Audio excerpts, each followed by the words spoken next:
Many origin stories place humans at the center of a universe built for their benefit.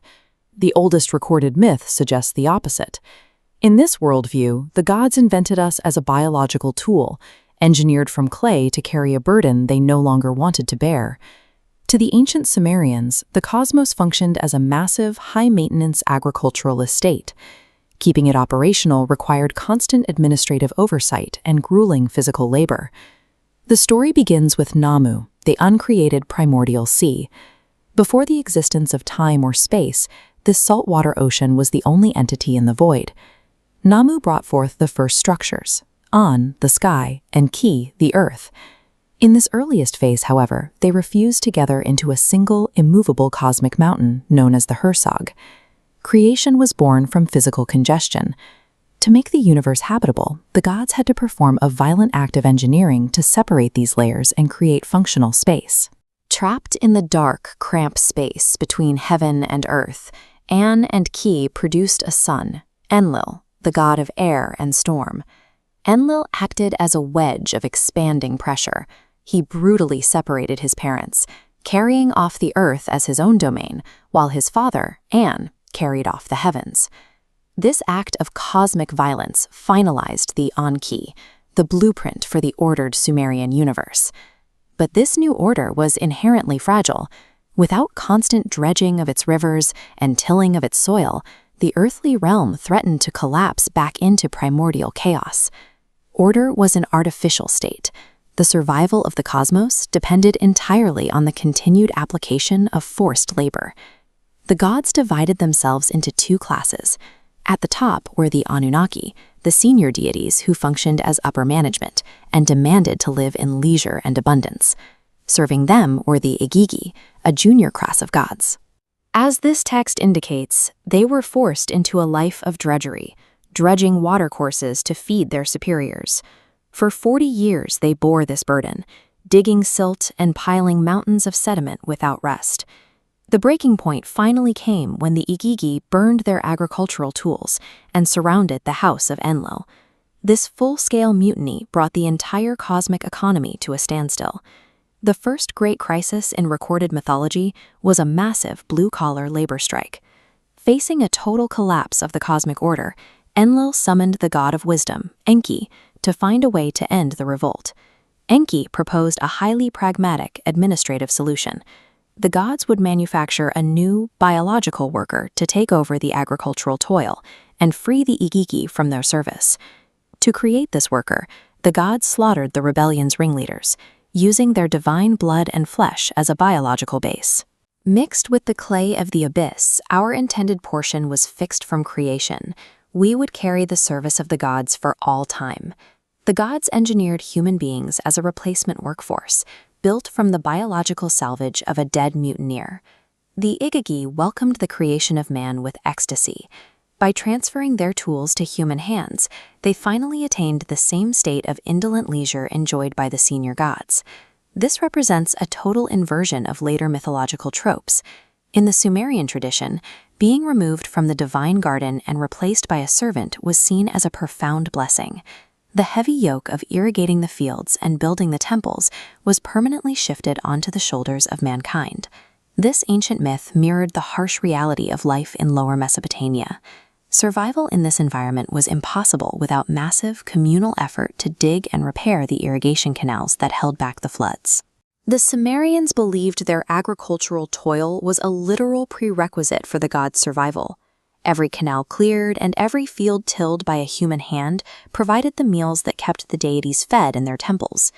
The noise, the struggle, and the exhaustion of human life define our intended purpose. We were designed to be the laborers who maintain the universe so the gods can rest. The Sumerian cosmos was a hostile, unpredictable place, driven by raw natural forces and governed by brilliant, volatile deities. At the center of this chaos stood Enki, the god of sweet water and wisdom and the chief architect of the natural world. He alone engineered the island of Dilmun, transforming a barren wasteland into a lush, perfectly balanced biological utopia. But this paradise lacked permanence. It functioned flawlessly only as long as Enki maintained his own benevolence and strict self-control. The universe hung by a thread because the gods who engineered its stability were slaves to their own physical urges. Enki possessed a fatal flaw, a ravenous appetite. Wandering through his garden, he impulsively consumed 8 newly created, highly sacred plants. We can see the immediate fallout in the surviving translation of the myth. The mother goddess Ninhursag curses Enki with death. 8 of his organs rapidly fail, and the entire cosmos grinds to a halt without its architect. The text centers on a specific linguistic pun. To heal Enki's failing rib, or T in Sumerian, the mother goddess generates Ninti, whose name translates to both Lady of the Rib and Lady of Life. It takes the desperate intervention of a fox to broker a deal, allowing the mother goddess to give birth to 8 distinct goddesses, each prescribed to cure 1 of Enki's 8 failing organs. The foundational rules of human biology and healing emerged as an emergency patch to fix a god's reckless gluttony. Centuries later, we finally leave that mythical garden behind and arrive in the sprawling, dusty human metropolis of ancient Uruk. Uruk was overseen by Inanna, an ambitious patron goddess who desired absolute supremacy for her city. To achieve this, she needed the May, over 100 divine decrees acting as the invisible source code required to run a functioning civilization. This 6-column clay tablet is the physical record of that software, representing humanity's first attempt to document cultural traits. The carved wedges list specific rules: the institution of kingship, the framework of law, the techniques of crafts, and the creation of music. But Uruk's potential was locked behind a cosmic paywall. Enki hoarded these decrees in his distant temple, meaning human progress required either extreme divine charity or a daring theft. Inanna travels to the ancient city of Eridu, stepping directly into Enki's watery abyss, the Abzu. She avoids outright force, employing a brilliant strategy that exploits Enki's heavily documented lack of self-control. She orchestrates a lavish, irresistible feast, intentionally plying the aging water god with massive quantities of very strong, intoxicating beer. The trap works perfectly. In a moment of drunken joviality and complete recklessness, Enki hands over every single decree governing human society. The entire foundation of human sociology and law was surrendered in a moment of intoxicated weakness. The hangover eventually hits. Enki wakes up sober, looks at his empty sanctuary, and realizes he has literally given away global supremacy. Inanna is already fleeing, having loaded the stolen decrees onto her boat of heaven to sail home to Uruk. Furious, he dispatches wave after wave of terrifying abyssal monsters to intercept her boat at 7 different river checkpoints. But Inanna is prepared. Her vizier, Ninshibur, mounts a violent defense, physically repelling the sea monsters at every turn. The boat breaches the city limits of Uruk. Amidst mass jubilation, the divine decrees are permanently unloaded into the human domain. Looking at the multi-tier mud brick ruins of these ziggurats today, we see the reality of the massive cities the Sumerians built with this stolen knowledge. Sumerian civilization was the result of a calculated cosmic heist, won through ambition, cunning, and the violent defiance of the old gods.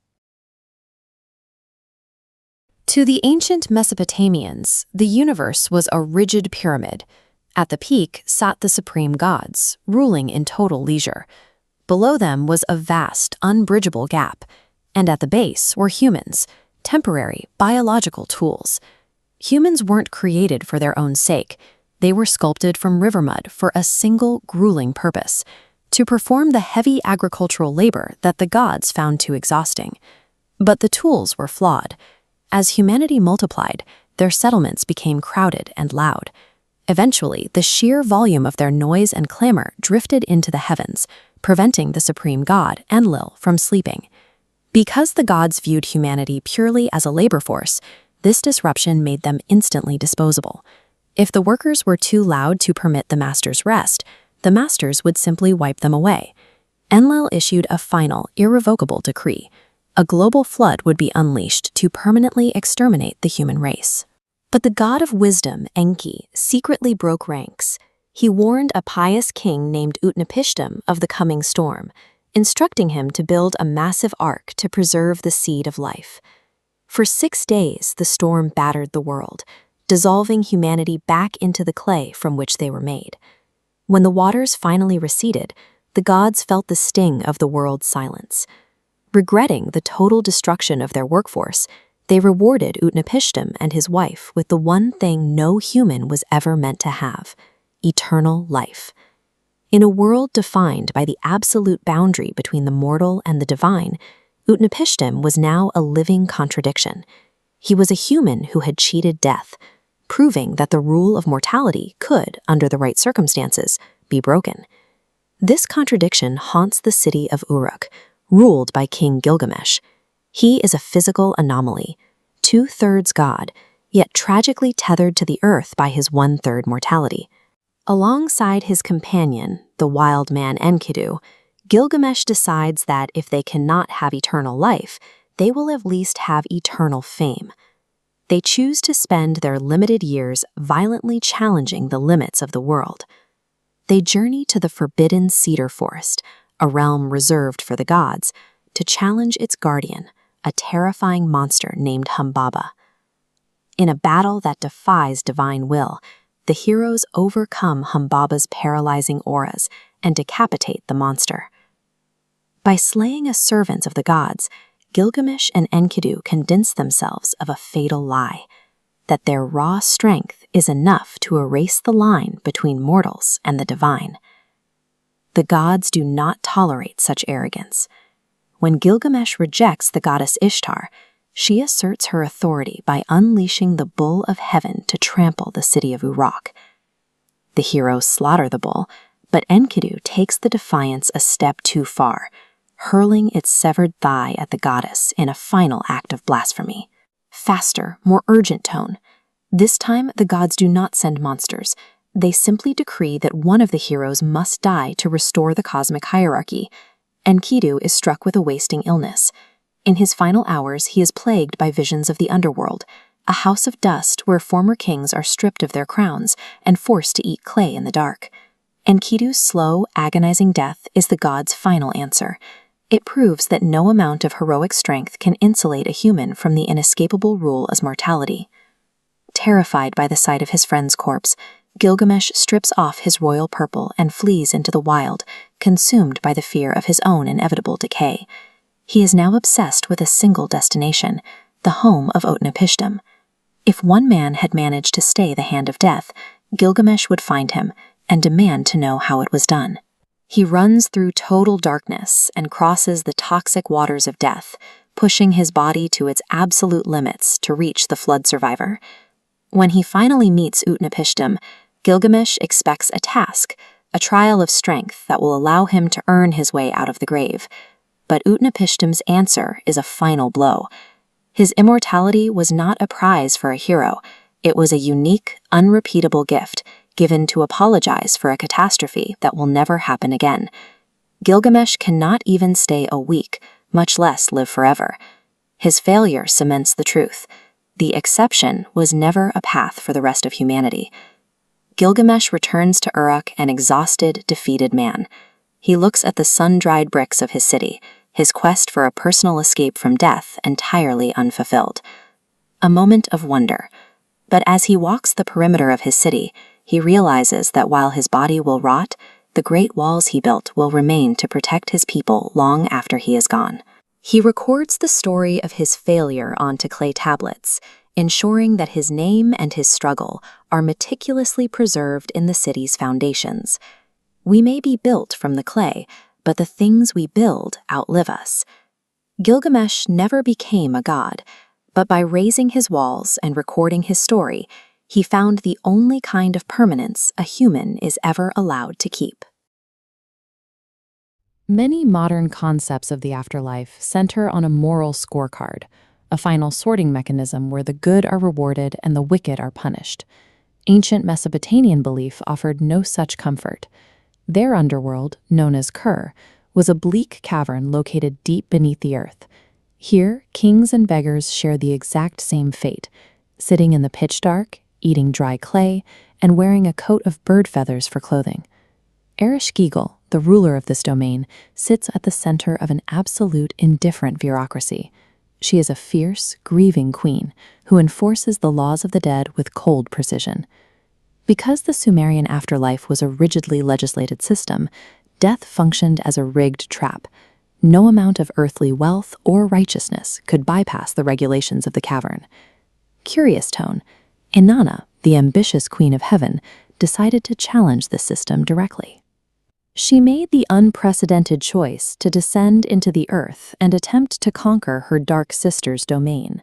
Inanna prepared for the journey by arming herself with the Mi, her divine powers physically manifested as lapis lazuli beads, golden rings, and a royal crown.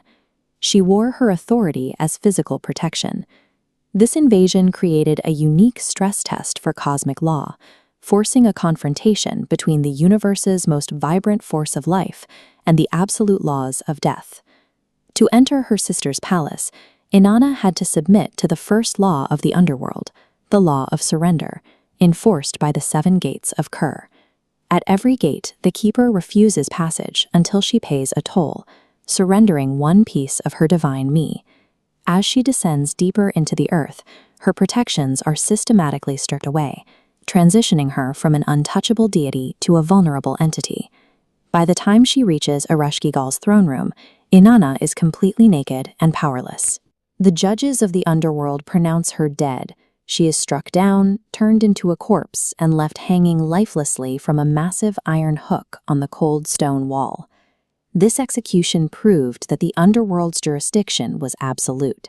Below the earth, even a god is just meat. The god of wisdom, Enki, eventually discovered a bureaucratic loophole. He crafted 2 liminal, sexless beings from the dirt under his fingernails, entities that existed outside the strict binary of life and death, allowing them to bypass the gates entirely. These beings secured Inanna's body by showing the grieving Ereshkigal empathy. Grateful for this rare comfort, the queen offered them a gift, and they claimed Inanna's corpse from the wall. They revived the goddess with the food and water of life, but her release triggered the second law, equivalent exchange. No one can leave the system without providing a living substitute to take their place. Inanna began her ascent to the surface, accompanied by a swarm of Gala demons, relentless enforcers hunting for her replacement.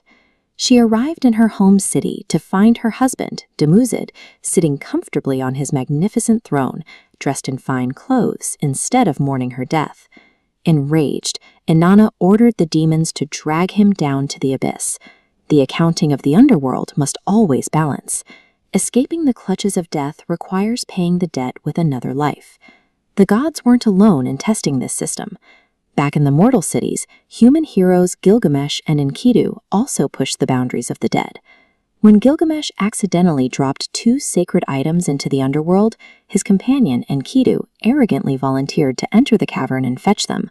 Gilgamesh pleaded with his friend to follow the strict protocols of the dead. Avoid wearing clean clothes, refrain from making noise, and don't draw attention to yourself. Enkidu ignored every warning. He treated the underworld like a physical enemy he could conquer, aggressively breaking every protocol of the realm.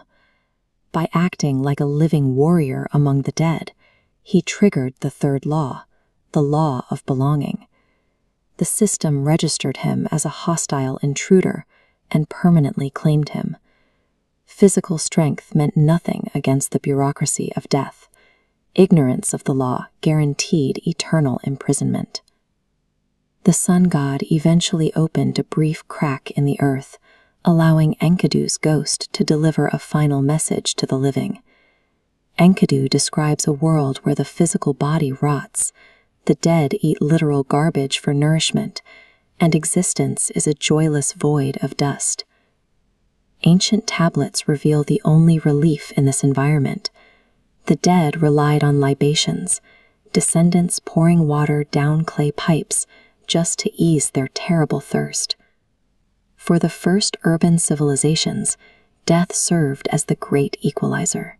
Salvation from the dark came through the hope that they would endure in the memories and rituals of those left behind in the sun. Thank you so much for watching. If you enjoy mythology, be sure to check out our other videos, and if you would like us to cover a specific culture's myths, just let us know in the comments. And remember, you are awesome.